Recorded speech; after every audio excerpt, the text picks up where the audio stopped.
పాలు పోస్తూ ఉంటాం. ఆయన ఎవరు వాస్తవంగా? జ్యోతిస్ఫాటికలింగమౌళి విలసత్పూర్ణేందువాంతామృతై ఆపాతాళన భస్తలాంతన భువన బ్రహ్మాండమా విస్మృతు. ఎక్కడి నుంచి ఎక్కడికి ఆవిర్భవించాడయ్యా ఆయన శివరాత్రి రోజున? అంతం లేనటువంటి ఒక జ్యోతి స్వరూపంగా. మామూలుగా ఏంటంటే శివుడు పుట్టినరోజు కాదండి, శివుడు జ్యోతిర్లింగంగా, ఒక జ్యోతి స్వరూపంగా, ఒక జ్యోతి స్తంభంలాగా వెలసినటువంటి రోజు ఈరోజు.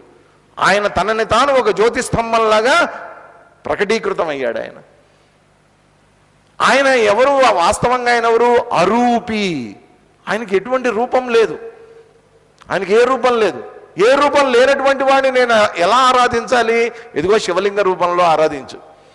శివుడు అనేటువంటి వాడు పౌరాణికంగా నీకు చెప్పినటువంటి కైలాసంలో ఉండేటటువంటి శివస్వరూపం. ఆయన ఏం చేస్తూ ఉంటాడయ్యా? ఆయన కూడా అక్కడ కూర్చొని తపస్సు చేస్తుంటాడు. మనందరం ఎవరి గురించి తపస్సు చేస్తాం?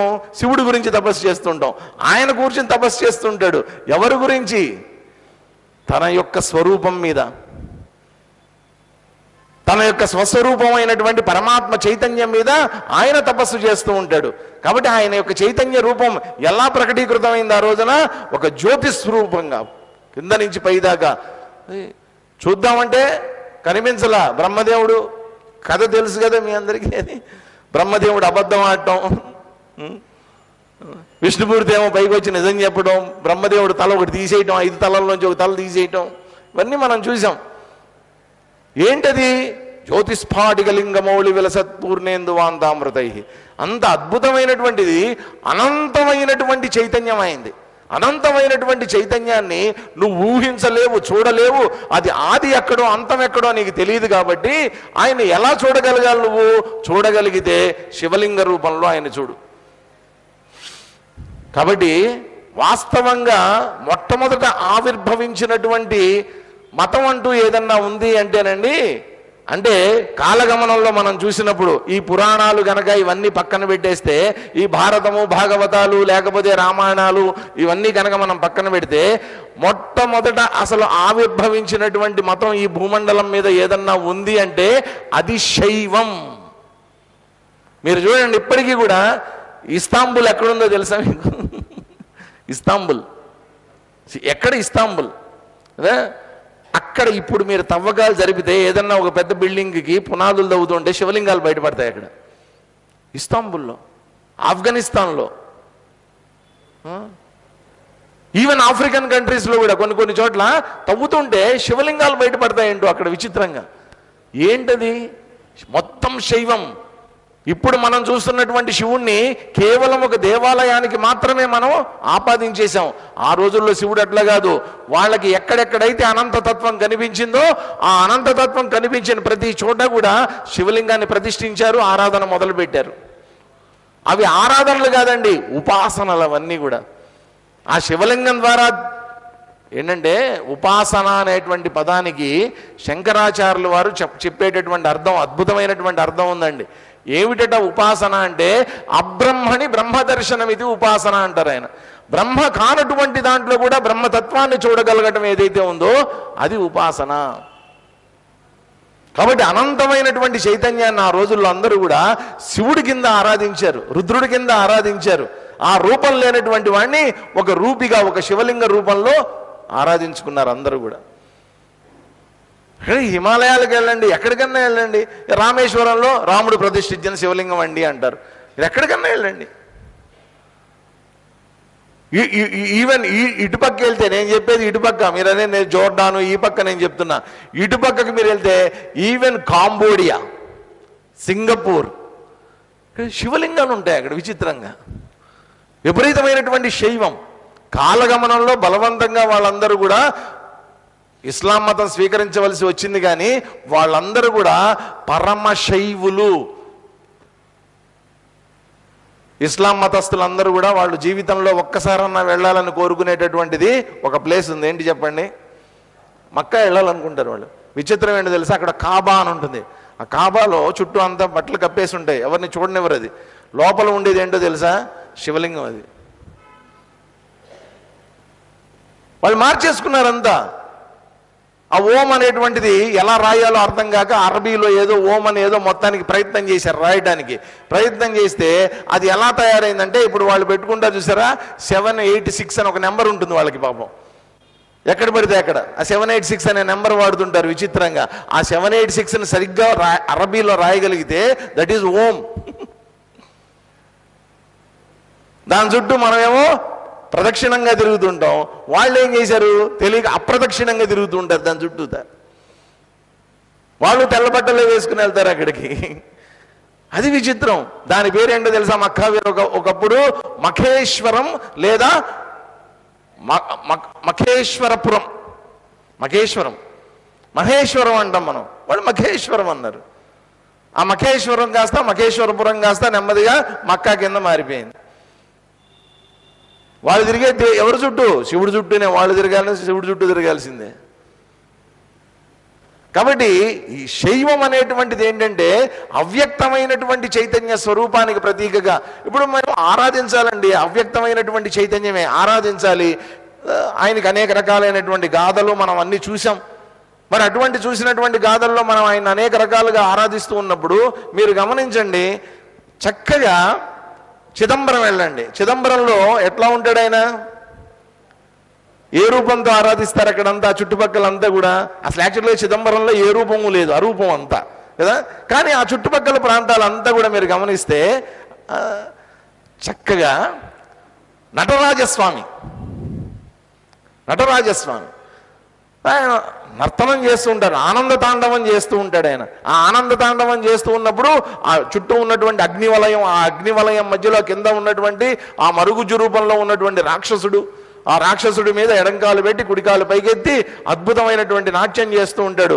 ఆయన హస్తం కూడా చూపిస్తూ ఉంటుంది ఆ వైపు, వరే ఎవరన్నా నన్ను పొందాలనుకున్నటువంటి వాళ్ళు నా పాదాల చెంతకి రండిరా, నేను నా స్వరూపాన్ని మీకు ఇస్తానని చెప్తున్నట్టుంటుంది ఆ చెయ్యి కూడా. అద్భుతమైనటువంటి రూపం అది. ఆ రూపాన్ని ఎవరు ఆరాధిస్తారు?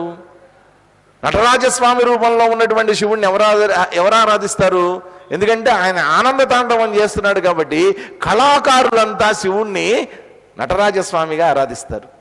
మీరు ఎక్కడన్నా చూడండి, డ్యాన్స్ స్కూల్స్ కానీ ఎక్కడన్నా ఉన్నాయనుకోండి, వెనక నటరాజస్వామి బొమ్మ ఉంటుంది వాళ్ళకి. ఎందుకని? ఆయన చేసేది తాండవం, నర్తనం, ఆనంద నర్తనం. అది ఆ నర్తనంలోంచే ఇన్ని రకాలైనటువంటి వచ్చాయి కాబట్టి ఆయన ఆ విధంగా ఆరాధిస్తూ ఉంటారు. ఇంకొంతమంది ఆయన ఎలా ఆరాధిస్తున్నారు? మహాత్ములైనటువంటి వాళ్ళు, సాధకులైనటువంటి వాళ్ళు ఆయన్ని దక్షిణామూర్తి కింద ఆరాధించారు. అదే ఆయన ఒక విచిత్రమైనటువంటి రూపం. చిత్రం వటతరోర్మూలే వృద్ధా శిష్య గురుర్యువ గురోస్తు మౌన వ్యాఖ్యానం శిష్యాస్తు చిన్న సంశయ. అలా చూశారు ఆయన్ని.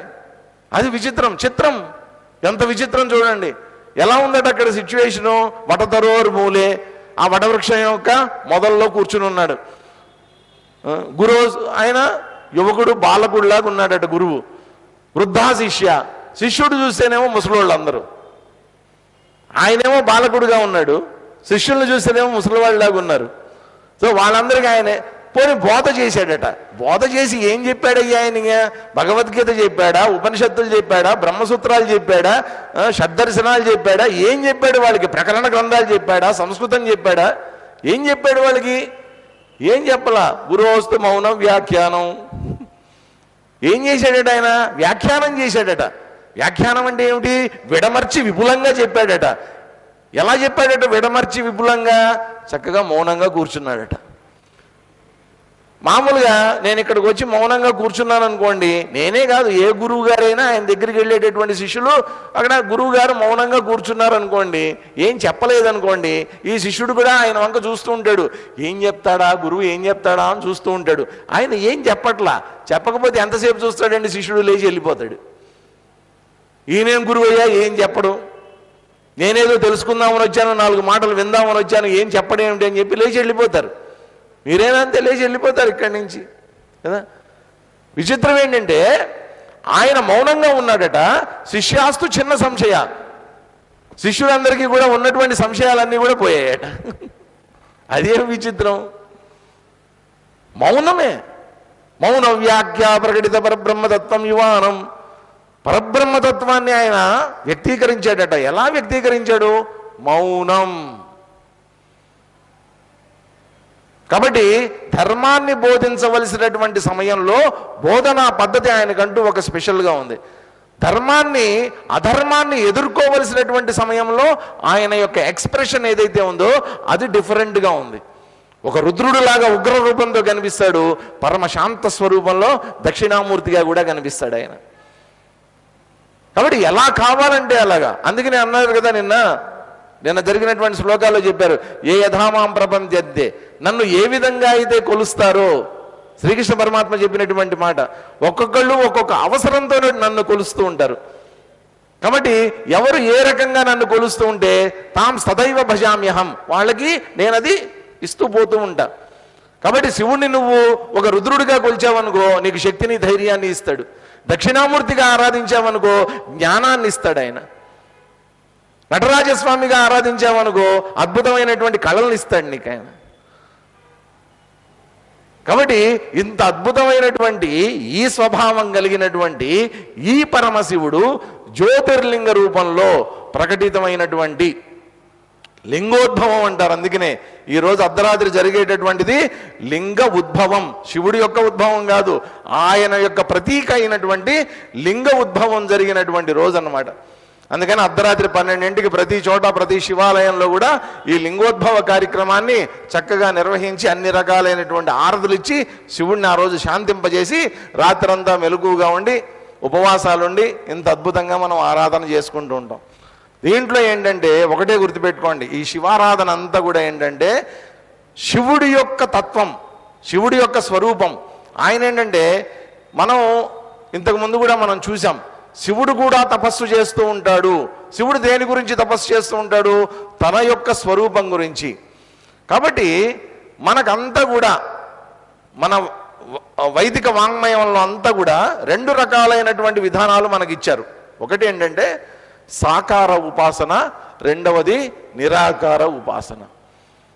భగవంతుడా నిర్గుణ నిరాకారుడైన, కానీ నిర్గుణ నిరాకారంలో చూసేటటువంటి శక్తి సామర్థ్యాలు నాకు లేనందువల్ల ఏం చేశారు? సగుణ సాకారంలో ఆయన్ని చూసుకుని ఆరాధించమన్నారు. కాబట్టి శ్రీకృష్ణ పరమాత్మ యొక్క తత్వం ఏమిటి? నిర్గుణ నిరాకారం. అలా ఉంటే మనకి నచ్చుతుందా? దేవుడు అనేవాడు అబ్బాయి ఏం లేదండి అంటే ఏం లేదా నేను పోతా అయితే అంటారు. అలా పోవడానికి వీల్లేదు. అలా పోవడం మొదలు పెట్టారంటే నాస్తికం అయిపోతుంది అంతా. కాబట్టి ఏం చేశారు? చక్కగా శ్రీకృష్ణ పరమాత్మ అంటే గోపికలు, ఆటలు, పాటలు, డ్యాన్సులు ఇవన్నీ పెట్టారు.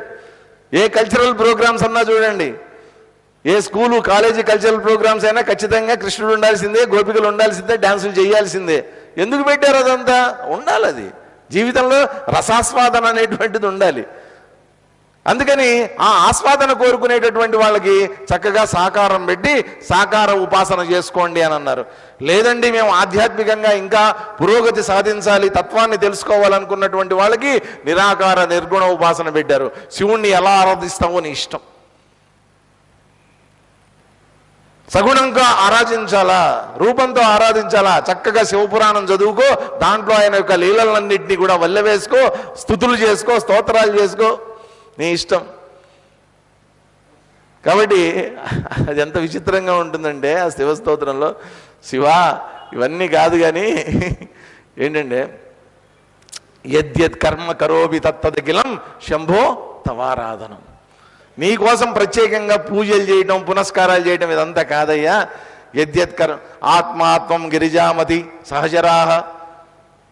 ఆత్మామతి ఎవరు? నా హృదయం ఏదైతే ఉందో అది. సహచరాహ పూజా శరీరం గృహం, ఈ శరీరమే పూజా గృహం. సంచార పదయో ప్రదక్షిణ విధి.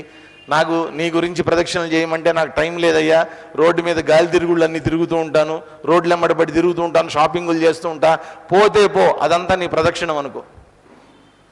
రోడ్డు మీద తిరిగే తిరుగుడంతా నీ ప్రదక్షిణం అనుకో. సంచార పదయో ప్రదక్షిణ విధి. స్తోత్రాన్ని సర్వాగిరా. తెలిసి మాట్లాడుతానో తెలియక మాట్లాడుతానో ఏదో ఒకటి పొద్దున లేచిన దగ్గర నుంచి రాత్రి దాకా వాగుతూ ఉంటా. నేను వాగిందంతా కూడా నీ స్తోత్రాలు అనుకోనాయన. కాబట్టి నేను చేసేదంతా కూడా నేను పొద్దున్న లేచిన దగ్గర నుంచి రాత్రి పడుకునేదాకా యద్యత్ కర్మ కరోమి తత్తదఖిలం అంతా కూడా శంభో తవారాధనం, నీ ఆరాధన అనుకో. స్పెషల్గా నీకు చేయడానికి నా దగ్గర ఏం లేదు, నేను చేసే పనులే నీకు సమర్పిస్తున్నాను భగవంతుడా. ఎంత బాగుందో చూడండి. శివారాధన అంత ఈజీ, కానీ అంతే సంక్లిష్టమండి. తలుచుకుంటే అంతే ఈజీ. ఆయన ఏం కోరుకుంటాడు? నిజం చెప్పండి, పాపం శివుడు మనం ఎన్నో కథల్లో అక్కడంతా చూసాం. ఆయన నిజంగా ఏం కోరుకుంటాడండి? ఏదో చెప్తారు, తర్వాత వస్తుంది మా పత్రం పుష్పం ఫలం తోయం, ఏవో కొద్దిగా అంత అభిషేకం తీసుకొని వచ్చి ఆ భక్త కన్నప్ప వాళ్ళందరి యొక్క ఉపాసనలు మనం చూసాం. నోట్లో పుక్కిలించి నీళ్లు అని ఉమ్మేస్తే కూడా ఆయన అభిషేకం అనుకున్నాడు ఆయన. అది ఆయన తెలియక చేశాడు, అజ్ఞానంలో ఉండి చేశాడు కాబట్టి శివుడు యాక్సెప్ట్ చేశాడండి. అదే మనం చేస్తే తంతాడు, గుర్తుపెట్టుకోండి, పళ్ళు రాలగొడతాడు, మామూలుగా కాదు. ఆయన ఒక అటవీకుడు, అక్కడ ఆయనకు తెలియనటువంటి అజ్ఞానంలో చేసేసాడు. ఆయన తెలీదు, ఎంగిలి నీళ్లు శివుడి మీద, శివలింగం మీద పుక్కిలించినటువంటి నీళ్లు వేయటం అనేటువంటిది మహాపాపం, పాతకం అనేది తెలీదు. అక్కడ ఆయన చూసినటువంటిది ఏమిటి? కేవలం అతనిలో ఉన్నటువంటి అమాయకమైనటువంటి భక్తిని మాత్రమే చూశాడు ఆయన. ఎక్కడో వర్షాలు పడలేదు రాజ్యంలో, పడకపోతే ఏవో హోమాలు, యజ్ఞాలు, యాగాలు అన్నీ చేస్తున్నారు. చేస్తుంటే మొత్తానికి యాగాలు, యజ్ఞాలు అనగానే మన వాళ్ళంతా రెడీ, పెద్ద పెద్ద పందిర్లు వేసేసి జనాలంతా చేరి మొత్తానికి అంతా భోజనాలు పెట్టేసి ఋత్వికులు పందిరు అంతా చేసేస్తారు, యజ్ఞ హోమకుండాలు అంతా చేస్తున్నారు. అట్లాగా చేస్తూ ఉంటే పైన కైలాసంలోంచి శివుడు పార్వతి ఇద్దరు కూర్చుని చూస్తున్నారు. ఏం చేస్తున్నారు వీళ్ళంతా అంటే, 4-5 సంవత్సరాల నుంచి వర్షం పడలేదట పార్వతి, వీళ్ళు చూడు పాపం నా గురించి వీళ్ళందరూ కూడా హోమాలు, యజ్ఞాలు, యాగాలు చేస్తున్నారు, వర్షం ఇమ్మని చెప్పి నన్ను ప్రార్థిస్తున్నారు అని చెప్పి పార్వతికి ఇంట్రడ్యూస్ చేశాడు.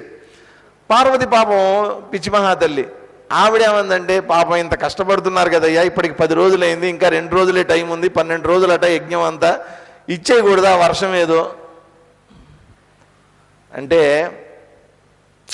శివుడు నవ్వాడు.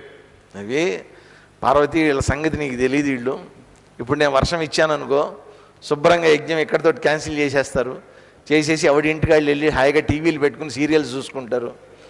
కాబట్టి వీళ్ళు కొంచెం పనిష్మెంట్ ఇవ్వాలి, అందుకోసమనే నేను కూడా వెనక్కి లాగుతున్నాను వీళ్ళందరినీ, అంతకు మించి ఇంకేం లేదు, ఇవ్వకూడదు అనేటువంటిది ఏమీ లేదు, కొంచెం వెయిట్ చేస్తున్నాను, పడిని కష్టం పడిని, మన వాల్యూ ఏంటో తెలియాలి కదా వాళ్ళకి, మనం ఏంటో తెలియాలి కదా, మన శక్తి ఏంటో తెలియాలి కదా, అందుకని నేను ఆపాను తప్ప వాళ్ళ మీద ఏదో నాకు ద్వేషమును లేకపోతే కోపము ఏమీ లేవు పార్వతి అని చెప్పాడు.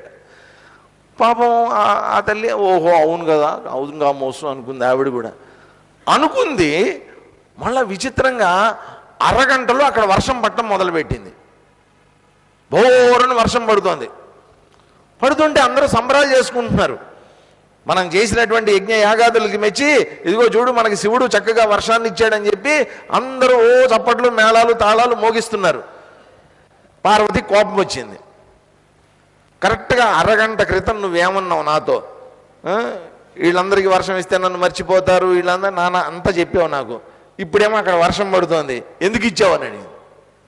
ఎందుకు ఇచ్చావు వర్షాన్ని అని చెప్పి గట్టిగా నిలదీసింది. నిలదీస్తే అప్పుడు శివుడు చూపించాడు, జాగ్రత్తగా చూడు పార్వతి, అక్కడ ఏముంది అక్కడ చూడు, ఒక చిన్న పిల్లాడు చంకలో గొడుగు పెట్టుకుని వెళ్తున్నాడు చూడు అని. వాడు యజ్ఞం దగ్గరికి వెళ్తున్నాడు, ఆ హోమం దగ్గరికి వెళ్తున్నాడు, అక్కడ జరుగుతున్నటువంటి యజ్ఞం దగ్గరికి.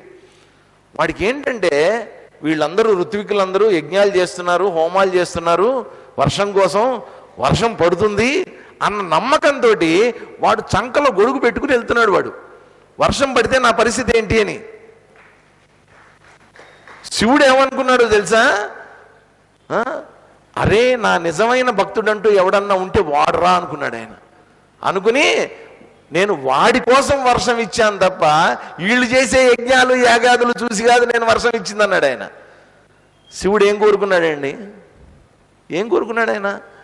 అమాయకమైనటువంటి భక్తి, అంతకు మించి ఏమన్నా కోరుకున్నాడు ఆయన? వర్షం పడుతుంది, శివుడు వర్షం ఇస్తాడు అనేటువంటి ఒక నమ్మకాన్ని కోరుకున్నాడు.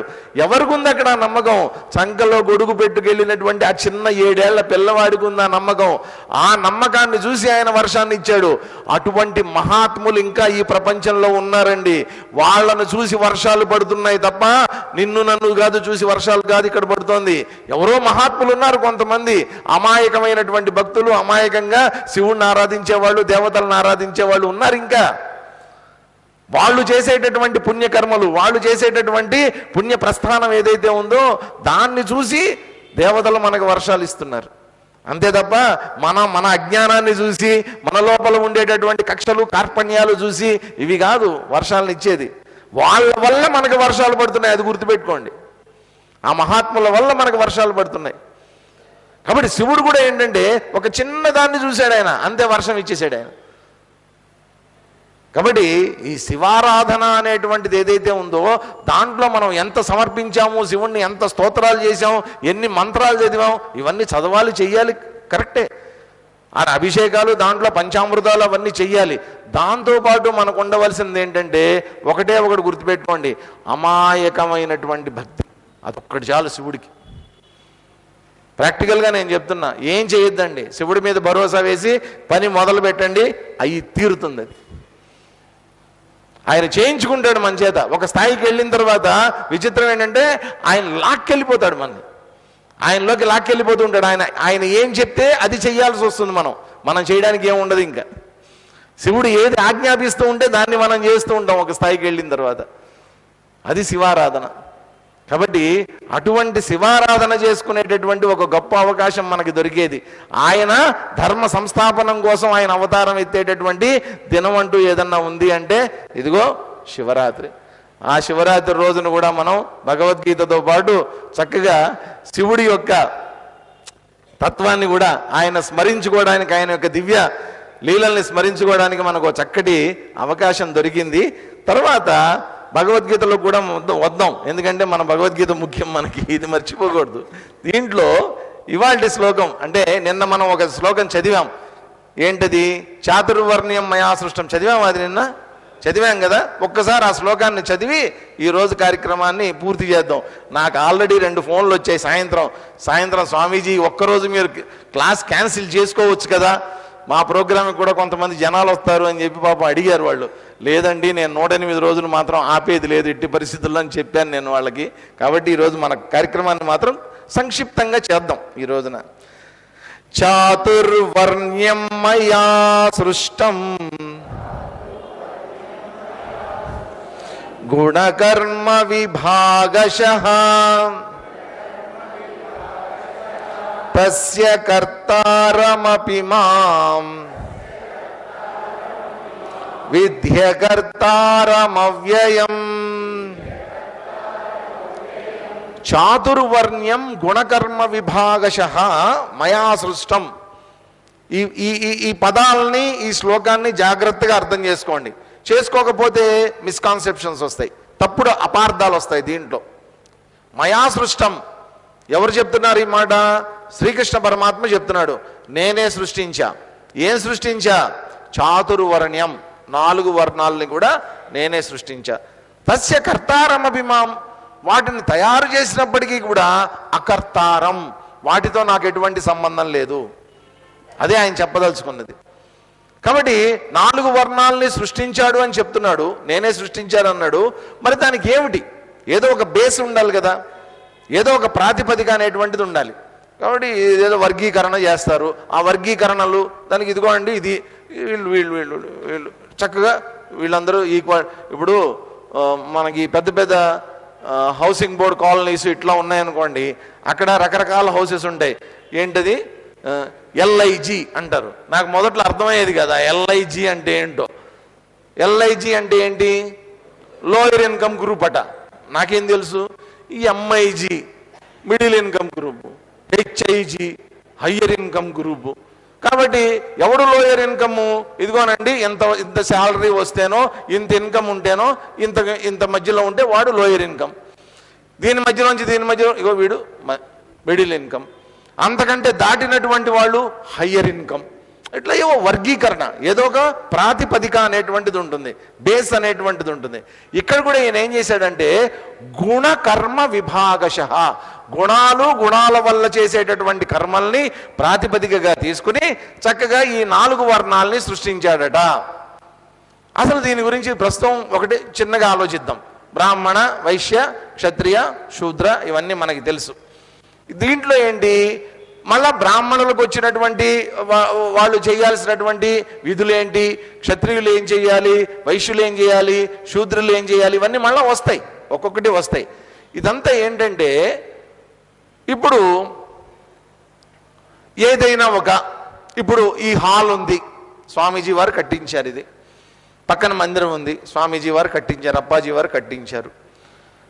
ఇది కట్టిస్తున్నప్పుడు ఈ నిర్మాణం అనేటువంటిది ఎవరి కోసం, ఇది ఎవరి కోసం, ఇది ఈ నిర్మాణం ఎవరి కోసం జరగాలి? వాళ్ళ దృష్టిలో, మహాత్ముల దృష్టిలో అందరికీ ఉపయోగపడాలి కదా. ఇది ఎవరిదో ఒక్కళ్ళది కాదు, ఇది దీంట్లో మంచి కార్యాలు జరగాలి. నేను వెళ్ళి అడిగినప్పుడు స్వామీజీని నేను అడిగాను, స్వామీజీ నాకు ఆ హాలు ఇట్లా నేను ఈ కార్యక్రమం చేద్దాం అనుకుంటున్నాను, ఈ హాల్ కావాలి, నాకు మీ ఆజ్ఞ కావాలి అని చెప్పి నేను వెళ్ళి ఆయన పాదాల మీద పడినప్పుడు ఆయన ఒకటే మాట చెప్పారు, ఇంతవరకు మేము ఇనాగరేట్ చేయలేదు, నువ్వే ఇనాగరేట్ చేసి అన్నారు ఆయన. నువ్వే ఇనాగరేట్ చేసి నీతోనే మొదలుపెట్టే, తర్వాత నేను ఎప్పుడో ఒక రోజు నాకు వీలు చూసుకుని నేను వస్తాను, తర్వాత చూసుకుందాం, అది ముందు నువ్వు మొదలుపెట్టి కార్యక్రమం, నువ్వు అనుకున్నది జరిగి తీరాలన్నారు ఆయన. దాంట్లో నిస్వార్థంగా ఆయన ఎటువంటి స్వార్థం చింతన అనేటువంటిది లేకుండా నువ్వు చెయ్యి, మొదలుపెట్టు, దిగ్విజయంగా జరుగుతుంది ప్రోగ్రామ్ అని ఆశీర్వదించారు. కాబట్టి అది ఏదో ఒకళ్ళ కోసమో ఎవరో ఒక సంస్థ కోసమో కాదు, వారి ఉద్దేశం ఏంటి, ఇక్కడ జరిగేటటువంటి కార్యక్రమాలు 10 మందికి అవసరమైనటువంటివై ఉండాలి అనేటువంటి సంకల్పం. ఇప్పుడు ఈ హాల్ కట్టారు, దీంట్లో ఇటువంటి కార్యక్రమాలు నిరంతరం జరగాలనేటువంటిది ఆయన సంకల్పం కూడా. ఇప్పుడు చూడండి, ఇప్పుడు ఈ షెడ్ కానీ ఇది కానీ ఇక్కడ ఉండే ఇన్ఫ్రాస్ట్రక్చర్ కానీ ఇదంతా రావాలనుకోండి, ఇది 10 మందికి ఉపయోగపడేది కాబట్టి ఇప్పుడు దీంట్లో ఎవరెవరి యొక్క అవసరాలు ఉంటాయి చెప్పండి. ఉదాహరణకి అసలు అన్నిటికంటే ఫస్ట్ అండ్ ఫార్మోస్ట్ ఏం కావాలి మనకి, డబ్బులు. ఆ రోజు అప్పాజీ గారు వచ్చినప్పుడు కూడా అదే చెప్పారు, అసలు ముందు డబ్బు అనేది ఒకటి ఉంటే, ఫైనాన్స్ అనేటువంటిది ఉంటే ఎంత పెద్ద కార్యక్రమం అయినా మనం చేయొచ్చు. ఇప్పుడు యజ్ఞం చేస్తున్నాం, మీరందరూ సహాయ సహకారాలు ఇవ్వబట్టే చేస్తున్నాం, లేకపోతే నా జేబులోంచి నేను ఎక్కడి నుంచి తేగాను ఎంత డబ్బు. ఫైనాన్స్ కావాలి, ఏ కార్యక్రమం అయినా 10 మందికి పనికి వచ్చేదానికి ఫైనాన్స్ కావాలి. కాబట్టి ఒకళ్ళు ఫైనాన్స్ అనేటువంటి చేసేటటువంటి వర్గం ఒకళ్ళు ఉండాలి. రెండోది ఏంటి, డబ్బులు ఉన్నాయి బాగానే ఉంది, హాల్ ఎలా ఉండాలి, ఎలా ఉండాలి హాలు, దానికి ఎవరు కావాలి, ఇంజనీర్ కావాలి కదా. సో ఇంజనీర్ గారు ఏం చేస్తారు, ఆయన చక్కగా ప్లానింగ్ ఇస్తారు, జాగ్రత్తగా ఇట్లా ఉండాలి ఇట్లా ఉండాలి, దాంట్లో ఆర్కిటెక్చర్ను ఉపయోగిస్తారు, ఆర్కిటెక్ట్కి సంబంధించినటువంటి ఇదంతా ఉంటుంది. తర్వాత పే లోడ్ ఎంత ఉంది, దాంట్లో లైవ్ లోడ్ ఏమన్నా ఉందా, ఈ లోడ్స్ అన్ని క్యాలిక్యులేట్ చేసి స్ట్రక్చరల్ ఇంజనీరింగ్ అంతా చేస్తారు, రకరకాలుగా ఉంటుంది ఇదంతా. ఇంజనీర్లు అందరూ ప్లాన్ ఇచ్చారు, బాగానే ఉంది, అందరూ ఇంజనీర్లే ఉన్నారనుకోండి, కట్టేది ఎవరు? అంత ఇంజనీర్లే ఉండేది, కట్టేది ఎవరు? కాబట్టి కట్టేటటువంటి బేల్దారులు, మేస్త్రీలు, వర్కర్స్ వాళ్ళందరూ ఉండాలి కదండి. పైన షెడ్ వేయాలంటే ఎవరు కావాలి, వెల్డింగ్ వాళ్ళు కావాలి కదా. కింద ఫ్లోరింగ్ చేయాలంటే ఎవరు కావాలి, ఫ్లోరింగ్ చేసేవాళ్ళు సపరేట్ ఉంటారు, వాళ్ళు కావాలి. వీటి వెనక ఉన్నటువంటి గోడలు, పిల్లర్స్ ఇవన్నీ రైజ్ చేయాలంటే మేసన్స్ కావాలి, వాళ్ళ పని వాళ్ళు చేయాలి. ఇదంతా అయిపోయిన తర్వాత ఎలక్ట్రికల్ డిపార్ట్మెంట్ వాళ్ళు వస్తారు, వాళ్ళు వైరింగ్లు, లైట్లు అన్నీ వాళ్ళు బిగిస్తారు. ప్లంబింగ్ వాళ్ళంతా వాళ్ళు పని వాళ్ళు చేస్తూ ఉంటారు, ఎవరి పనులు వాళ్ళు కదా. ఇదంతా చేస్తూ ఉన్నంతకాలం అకౌంట్స్ రాయాలి, అదొక పెద్ద పని. లేకపోతే ఆడిటర్ గారు అడుగుతారు, మళ్ళా ప్రతిదానికి రిసీట్ ఉందా లేదా, ఓచర్ ఉందా లేదా, అన్ని ప్రతి ఒక్కటి డీటెయిల్డ్గా ఆయనకి చెప్పాలి, లేకపోతే చివాట్లు తినాల్సి వస్తుంది ఆడిటర్ గారితో. కాబట్టి ఆ పనంతా చేయడానికి ఒకళ్ళు ఉండాలి. కాబట్టి ప్లానింగ్ ఇచ్చేవాళ్ళు ఉండాలి, ఎగ్జిక్యూట్ చేసేటటువంటి వాళ్ళు ఉండాలి, ఫైనాన్స్ చేసేటటువంటి వాళ్ళు ఉండాలి. ఎవరెవరి పార్ట్ వాళ్ళు పూర్తి చేయాలి దీంట్లో కదండి. అందరూ బేల్దారులే ఉన్నారనుకోండి, ప్లాన్ ఎవరిస్తారు? అందరూ ప్లాన్లు ఇచ్చే ఇంజనీర్లే కనుక ఉంటే డబ్బులు ఎవరు ఇస్తారు? అందరూ డబ్బులు ఇచ్చేవాళ్లే కనుక ఉంటే కట్టేది ఎవరు? కాబట్టి ఒక సమాజ నిర్మాణం అనేటువంటి దాంట్లో ఇంతమంది యొక్క పాత్ర ఇవన్నీ పోషించాల్సిందే. వీళ్ళందరూ బాధ్యతల్ని పోషిస్తూ ఉంటేనే సమాజ నిర్మాణం అనేటువంటి జరుగుతుంది. కాబట్టి ఒకటి గుర్తుపెట్టుకోండి, చాలామంది ఇక్కడే వాస్తవంగా ఏంటంటేనండి, ఒక 2000 సంవత్సరాల క్రితం లేదా ఈవెన్ 1500 సంవత్సరాల క్రితం వరకు కూడా ఇది గొప్ప కులము, ఇది గొప్ప జాతి, ఇది గొప్ప మతం అనేటువంటిది ప్రశ్నే లేదు. తర్వాత అనుకోకుండా కొన్ని కారణాల వల్ల ఇదిగో బ్రాహ్మణులు అంటే గొప్పవాళ్ళయ్యా, వీళ్ళంటే ఏదో ఇట్లాంటివన్నీ తర్వాత వచ్చాయి. ఇదంతా సెకండరీ. వాస్తవంగా మీరు వేదాలు కనుక అధ్యయనం చేసినట్లయితే వేదాలలో ఉన్నటువంటి కథలను కానీ, వేదాలలో ఉన్నటువంటి వాటి వెనక ఉన్నటువంటి ఇతిహాసాలను కానీ మీరు గమనించినట్టయితే ఎక్కడా కూడా ఏ ఋషి కూడా బ్రాహ్మడు కాదు. మీకు చెప్తున్నాండి, ఏ ఋషి బ్రాహ్మడు కాదు. వాళ్ళు చక్రవర్తులు అయినా ఉండాలి, అంటే క్షాత్రం నుంచి అయినా వచ్చి ఉండాలి, శూద్రులైనా అయి ఉండాలి. విచిత్రం ఇది. మనకి ఎంతమంది దేవతలు ఉన్నారు, అదే రాముడు ఉన్నాడు, కృష్ణుడు ఉన్నాడు, వీళ్ళెవరు బ్రాహ్మణులా? వీళ్ళందరూ కాదే. శాస్త్రాలను అందించినటువంటి వాళ్ళు ఎంతో మంది ఉన్నారు, గొప్ప గొప్ప చక్రవర్తులు ఉన్నారు, రాజులు ఉన్నారు, వాళ్ళెవరు బ్రాహ్మణులు కాదే. కాబట్టి ఏదో బ్రాహ్మణులు గొప్పవాళ్ళు వాళ్ళ ఏం లేదండి. ఇదంతా వాస్తవంగా అబద్ధం. ఇదంతా మొత్తం అందరూ కలిసి చక్కటి సహజీవనం చేసినటువంటి రోజులు అవి. దీంట్లో జరిగింది ఏంటంటే, మనం ఏంటంటే ఇది ఎక్కువ ఇది తక్కువ అని చెప్పి మనం అనుకున్నాం తప్ప, హక్కుల కింద మార్చేసాం తప్ప, పూర్వకాలం అందరూ ఏంటంటే బ్రాహ్మణుడు తన బాధ్యత, అది హక్కు కాదు. అది బ్రాహ్మణత్వం అనేటువంటిది బ్రాహ్మణుడి యొక్క బాధ్యత. క్షాత్రం అనేటువంటిది క్షత్రియుడి యొక్క బాధ్యత, అది అతని హక్కు కాదండి. కాబట్టి శూద్రం అనేటువంటిది శూద్రుడి యొక్క బాధ్యత, అది అతని హక్కు కాదు. అది వైశ్యుడి యొక్క బాధ్యత, హక్కు కాదు అది. కాబట్టి ప్రతి వాళ్ళకి ఏంటి బాధ్యతలు అనేటువంటివి, రెస్పాన్సిబిలిటీస్ అనేటువంటివి ఇవ్వడం జరిగాయి. ఈ రెస్పాన్సిబిలిటీస్ అనేటువంటివి ఇప్పుడు కూడా మీరు చూడండి, ఇదంతా ఏంటంటే ఈ చాతుర్వర్ణ్యం ఇదంతా ఏంటంటేనండి గుణకర్మ విభాగశః అన్నారు. అంటే గుణాలు కర్మలు వాళ్ళు చేసేటటువంటి పనులను బట్టి వాళ్ళకి ఆ గుణాలు ఉన్నటువంటి వాళ్ళందరికీ ఆ పేరు పెట్టారు కదా. ఇప్పుడు సపోజ్ బ్రాహ్మణ వంశంలో జన్మించినటువంటి వాడు ఉన్నాడు, వ్యాపారం చేస్తున్నాడు అనుకోండి. వ్యాపారం ఎవరి లక్షణం? వాస్తవంగా వైశ్య లక్షణం. కాబట్టి he is no more a Brahmin. అతను ఇంక బ్రాహ్మణుడు కాదు. అతను వ్యాపారం చేస్తున్నాడు అంటేనే వైశ్య లక్షణం, అతను వైశ్య జాతికి వచ్చేస్తాడు. ఇప్పుడు ఇవన్నీ ఏంటంటే మీకు సింపుల్గా చెప్తా, మీకు అర్థమయ్యేటటువంటి దీంట్లో చెప్పేస్తా. ఇప్పుడు కూడా మీరు చూడండి, గవర్నమెంట్ ఎంప్లాయీస్ అసోసియేషన్స్ ఉంటాయి కదా, గవర్నమెంట్ ఎంప్లాయీస్ అసోసియేషన్స్. దీంట్లో మళ్ళా ఎన్జిఓస్ సపరేట్గా ఉంటారు, నాన్ గెజిటెడ్ ఆఫీసర్స్, వీళ్ళు సపరేట్. మళ్ళా ఎన్జిఓస్లో కూడా టీచర్స్ అసోసియేషన్ వేరు, రెవెన్యూ డిపార్ట్మెంట్ వాళ్ళ అసోసియేషన్స్ వేరు, ఏ డిపార్ట్మెంట్ వాళ్ళ అసోసియేషన్స్ వేరు వేరు. ఎందుకని? ఆ అసోసియేషన్లో, ఆ సంఘంలో వాళ్ళందరూ కలిసి ఒక బాధ్యతని నిర్వర్తిస్తూ ఉంటారు. కాబట్టి వాళ్ళ సాధక బాధకాలు వాళ్ళకి తెలుసు. కాబట్టి వాళ్ళందరూ కలిసి ఒక అసోసియేషన్గా ఫామ్ అవుతూ ఉంటారు కదా. ఇక్కడ కూడా ఏంటి, అయ్యా ఈ పని చేసేటటువంటి వాళ్ళందరూ ఈ అసోసియేషన్, దానికి మేము బ్రాహ్మణులని పేరు పెట్టామయ్యా. ఈ పని చేసేటటువంటి వాళ్ళందరూ కూడా ఈ అసోసియేషన్, వీళ్ళకి మేము వైశ్యులని పేరు పెట్టాం. వాళ్ళ పని అది, వాళ్ళ బాధ్యత అది, అంతే. ఇవన్నీ అసోసియేషన్స్. ఇవన్నీ ఆయా కర్మరంగంలో పనిచేసేటటువంటి వాళ్ళు, ఆయా కర్మలు నిర్వర్తించేటటువంటి వాళ్ళందరినీ కూడా ఆ కర్మలకి అనుగుణంగా పెట్టారే తప్ప ఇది ఎవరి యొక్క హక్కులు కాదండి ఇది. కాబట్టి ఎవరు పెట్టారు ఇది? నేనే పెట్టా. ఎందుకని? లోక సంగ్రహాన్ని దృష్టిలో పెట్టుకుని పెట్టా ఇదంతా కూడా. ఇప్పుడు అందరికీ ఒక డౌట్ వస్తుంది, సార్ ఇప్పుడు శ్రీకృష్ణ పరమాత్మే స్వయంగా చెప్పాడు కదండి, నేనే పెట్టాను ఇదంతా అని చెప్పాడు. ఇంతకీ ఆయన ఏ కులం అండి? పుట్టడమేమో యాదవ కులంలో పుట్టాడు ఆయన, బాగానే ఉంది. ఇంతకీ ఆయన ఎవరు? వాస్తవంగా యాదవ కులం కూడా కాదు, కృష్ణ వంశీయుడో తెలియదు, యాదవ కులమో తెలియదు, క్షాత్రమో తెలియదు. వాళ్ళకి బంధుత్వాలు ఉన్నాయి, మళ్ళీ మధ్యలో రకరకాలు ఉన్నాయి. ఇవన్నీ ఏ కులం? భగవంతుడికి ఏ కులాన్ని అంటగడదాం మనం రెడీ. ఏదన్నా ఒక కులం అంటగట్టేయమంటే రెడీగా. ఏ కులము కాదు ఆయన, ఏ ధర్మము కాదు ఆయనది. కాబట్టి ఇక్కడ ఏంటి, అర్జునుడిని మాత్రం నువ్వు క్షత్రియుడు అని చెప్తున్నాడు, కానీ తన ధర్మాన్ని తన కులాన్ని ఎప్పుడు కూడా చూడండి, శ్రీకృష్ణ పరమాత్మ పొరపాటును కూడా, మనకి పురాణాలు తెలుసు కాబట్టి మనం ఏదన్నా కులం గురించి మాట్లాడతాం, ఆయన యొక్క కులం గురించి. ఆయన తన కులం గురించి పొరపాటును కూడా ఏ రోజు మాట్లాడలేదు. ఆయన చేసిందంతా ఏంటి, తన బాధ్యతల్ని నిర్వర్తిస్తూ వచ్చాడు.